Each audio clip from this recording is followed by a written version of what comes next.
Hey everyone! Welcome back to the channel. In today's video, I'll show you exactly how to send money using Ria. It's quick, secure, and really simple once you know the process.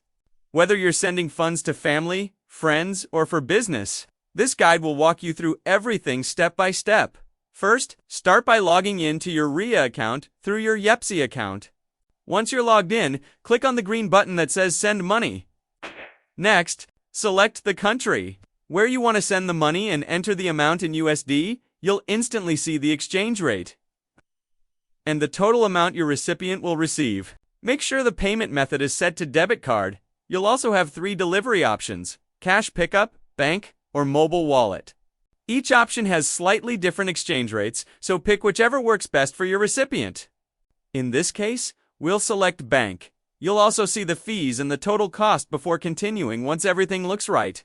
Click Continue. Now it's time to add your recipient. If you've sent money before, you can simply select them from your saved list. Otherwise, click Add New Recipient and choose someone else. Then, fill in the recipient's details. Make sure the name matches exactly with their valid ID to avoid any transfer delays. When you're done, click Create. After that, enter the recipient's bank account name and number. Double-check everything, and it can continue to confirm the transaction. And that's it. Your money will be processed and sent to your recipient shortly. If this video helped you out, don't forget to like, subscribe, and turn on notifications so you don't miss any of our future tutorials. Thanks for watching, and I'll see you in the next one.